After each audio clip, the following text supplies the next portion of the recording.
And this is a black and white photograph of the same painting. Now notice the way the drapery tossed around the arm, the highlights sliver over the top surface of the drapery, and especially the lion's head in the lower left-hand corner of the painting of some of the spatters of light.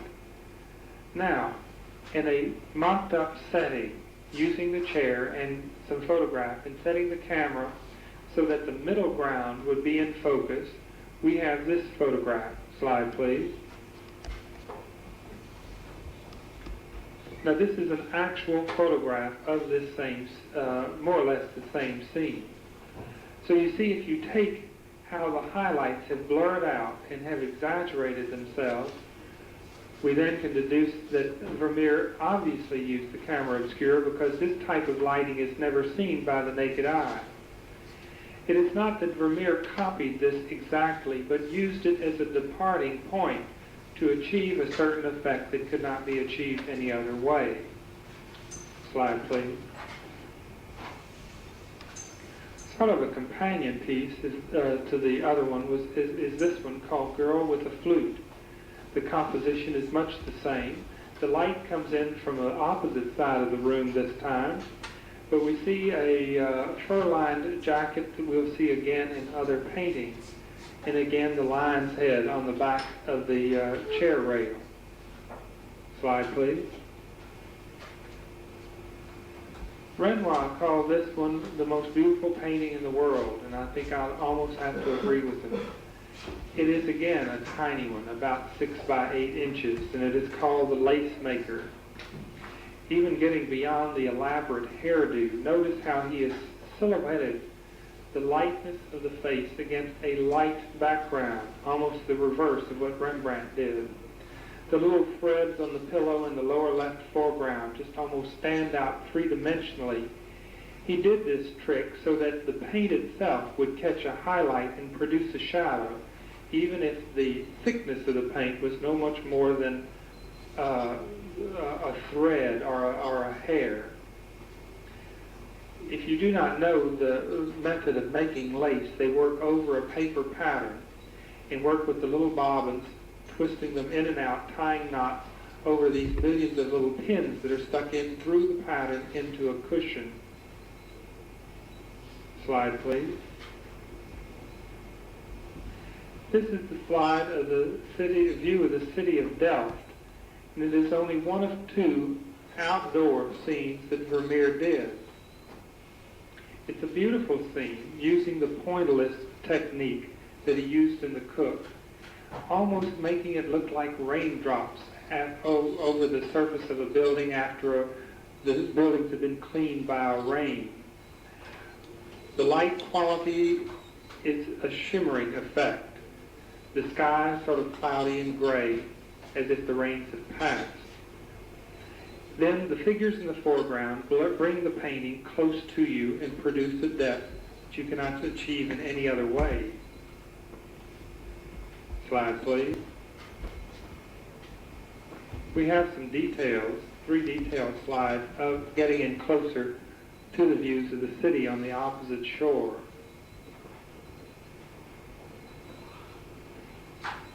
Slide, please. This is another view of the city. Slide, please.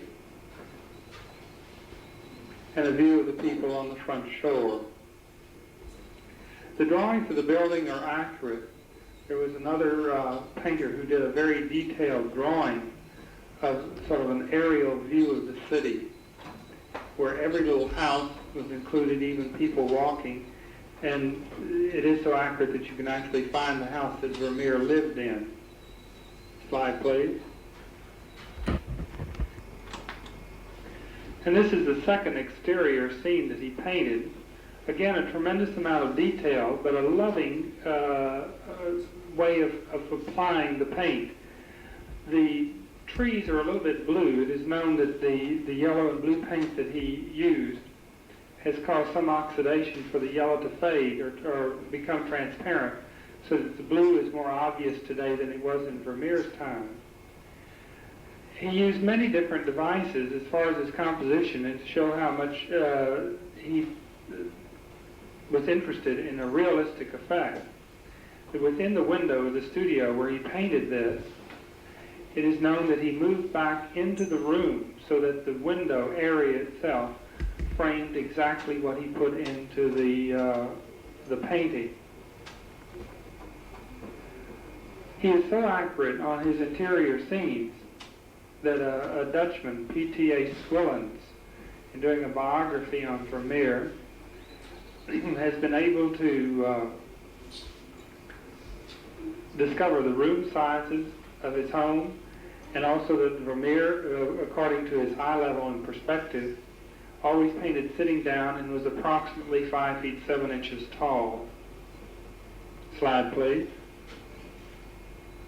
The simple heads of a young girl, more in the Dutch tradition of the darker background, and to me are two of the least appealing of the Vermeers, and yet it's this one that is the most copied. In this one, again with the luminous pearl drop earring, through X-rays, they have never discovered a line or a hard edge. This one is built up in soft tones of light and shadow, overlapping and blending, almost building it up with light itself. Slide, please.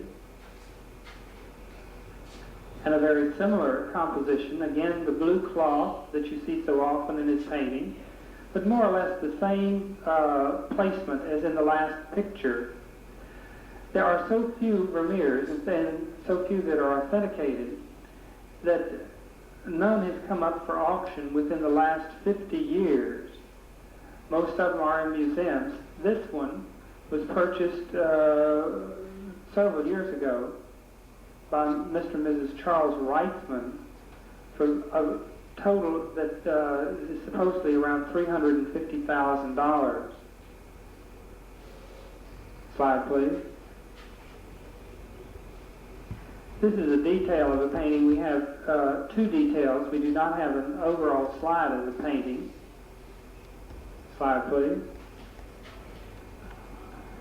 And we see the chair again with the parquet floor and the mandolin leaning against the seat of the chair. Slide, please. This one was done before the magic decade of the 1660s. His earlier paintings had a warmer yellow-brown look to them. The paintings are not quite as brown as this slide makes them to be, but his whole color scheme was more of the Dutch school of the darker, warmer colors. And it wasn't until into the 1860s that he transferred to a cooler color scheme of the yellows and the blues, with much more light coming in on the canvases. The parquet floor, or the inlay floor, we see many times over in other paintings. But he rearranges the furniture. You have the drape pulled back again in this one. You have the window at the left, allowing the light to come into the room. And you have the lady writing at the table. Most of these, even though they seem sort of casual, the composition is well thought of in the placement of the figures and the objects and the furniture to create different space arrangements within his compositions. Slide, please. And this one's still before 1860. This is done in 1658. And you have the lady by the open window, the reflection, the beautiful reflection of her in the glass in the window. The drape was thrown back over the casement, and again you have the opposite drape that was possibly a room divider, but using it as a compositional device to pull things very close to you in the foreground, looking then over the wrinkled rug and the bowl of fruit, and then your eye goes back into space to the figure standing in front of the window. Slide, please. A close-up in detail. Notice the dress, because there are about 3 or 4 dresses that Vermeer uses again and again in his work. Slide, please. Then approximately the same type composition or subject matter. He had three subject matters he liked. People reading or writing letters, the concert group, they had many musical instruments within the Vermeer household, and the people around the table drinking wine. But this one, which was done about 1865, most likely using his wife as a model, has a much cooler color scheme. She's dressed in the blue smock. You have the repeat of the blue in the leather of the chair, and the coolness against the background wall. You have one of these maps that breaks up the space to form sort of an opposite rectangle in the upper right-hand corner, as the corner of the table does in the lower left-hand corner. Slide, please. This painting's in the Rijksmuseum. It's small, about 14 by 18 inches. And there's a softness to it that you wonder how it was painted with a brush. It's almost like a waxed enameled surface. A beautiful softness to this painting. Slide, please. In this one, we definitely see the use of the camera obscura, because it places the figure of the man that looms so large in the foreground, and the woman's head that gets very tiny as it moves backward into the background. It's very interesting to figure out what land and areas that the maps depict on the back wall, especially since they were 17th century maps. Again, you see the costume that you saw in the earlier picture of the lady reading the letter. Slide, please. Some of these look a little coarse and crude for Vermeers. They were possibly overpainted at one time, this one being one of them, because someone at one date had the hairstyle changed on the woman. Some of these also suffered punctures or holes in the canvases, and in repairing, that area, of course, had to be repainted by the restorer. Slide, please.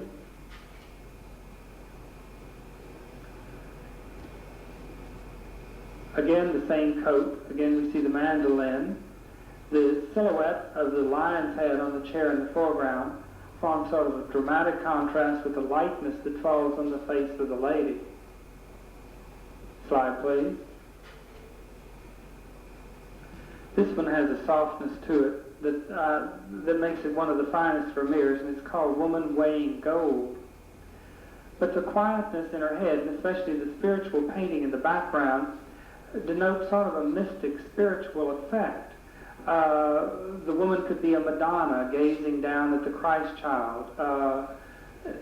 There is a different quality to this work as with some of Vermeer's other paintings.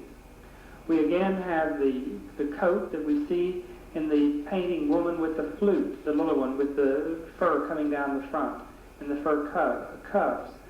We see again portions of the checkered floor behind the lady.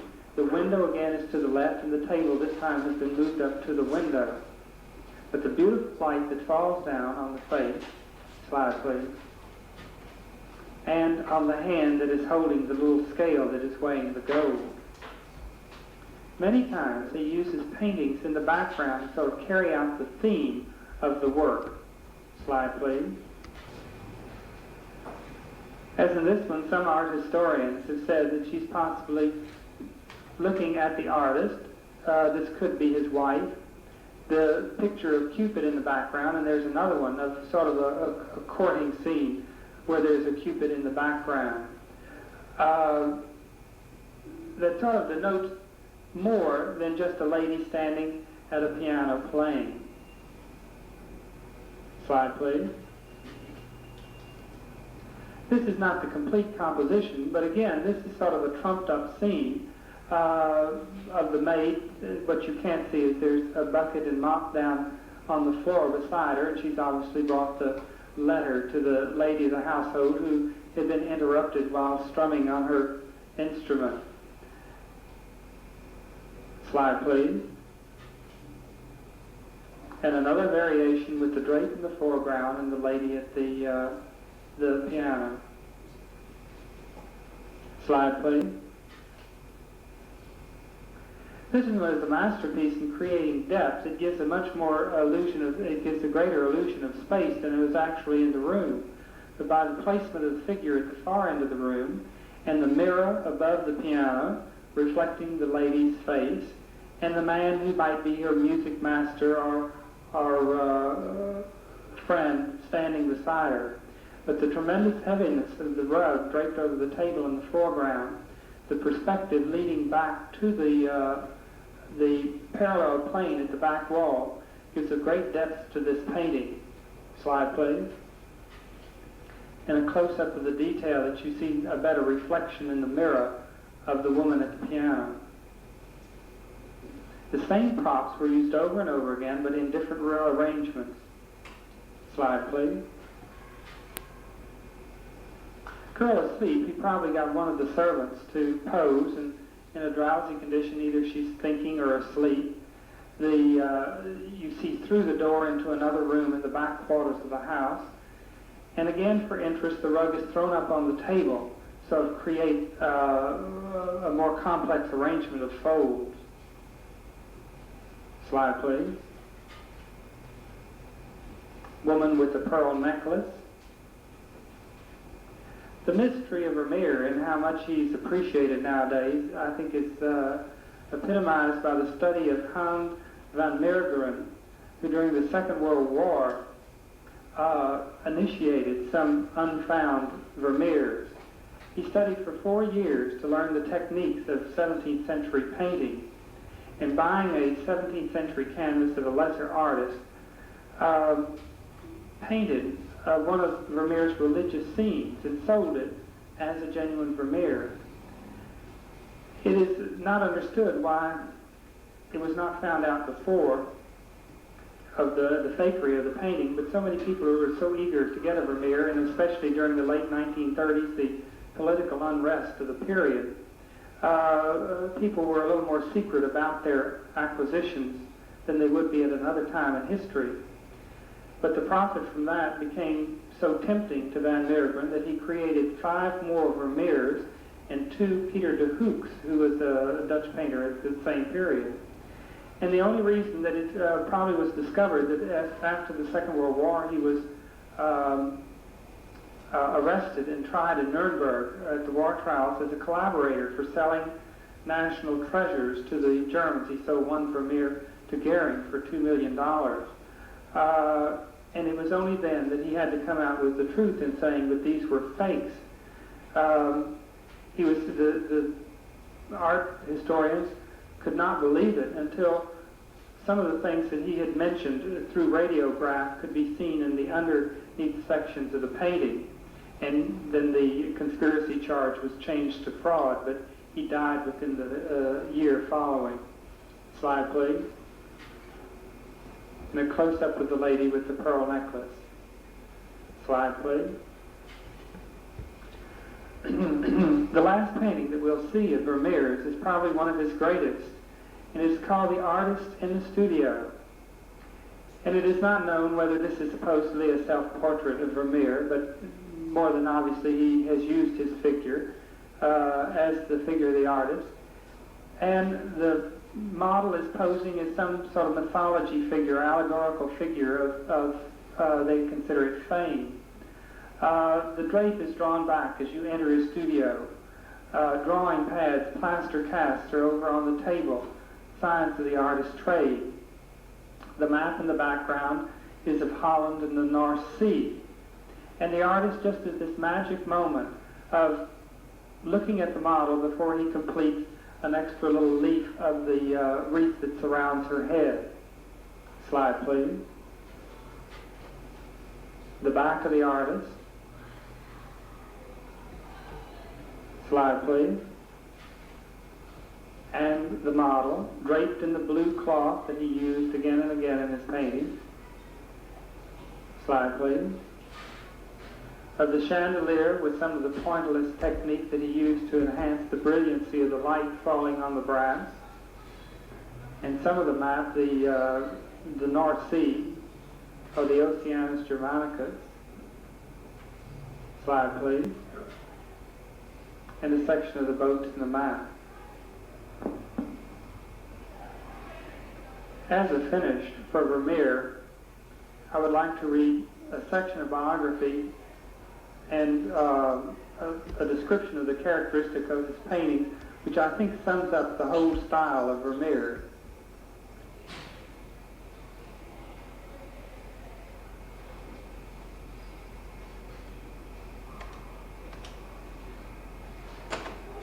He was a Dutch painter of household genre, portraits and city views. His style is marked by a pervading serenity and order.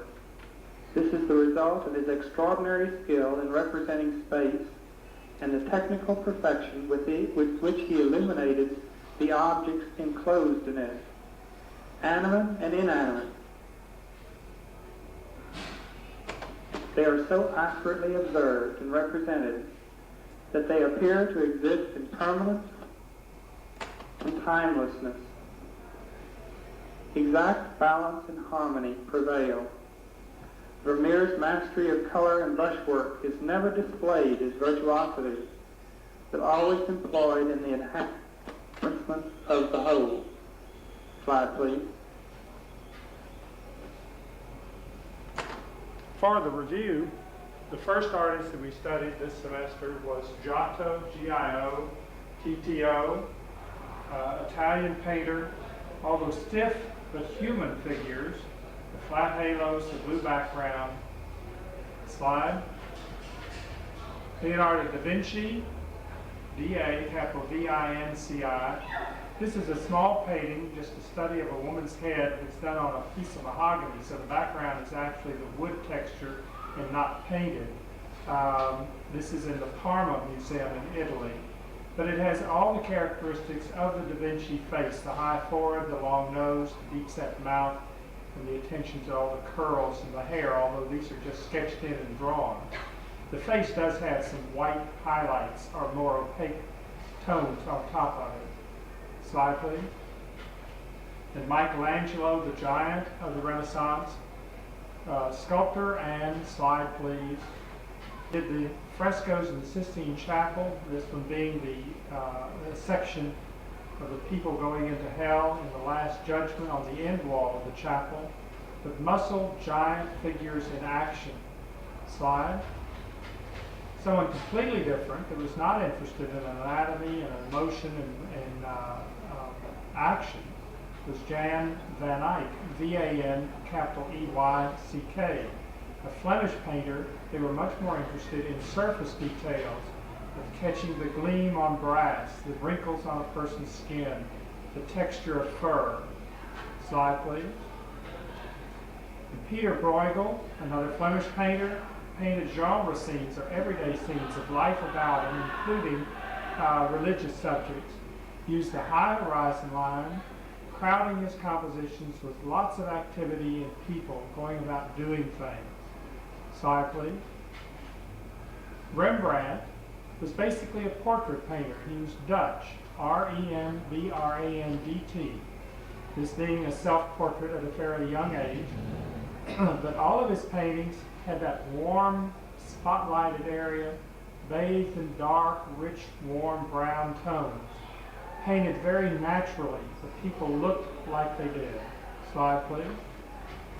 And Jan Vermeer, V-E-R-M-E-E-R, where Rembrandt was the master of light and shadow, Vermeer was the master of diffused light. Used the same props over and over again, painted interior scenes, usually of a woman, usually with the light from the left-hand side. Slide, please. Clear the machine.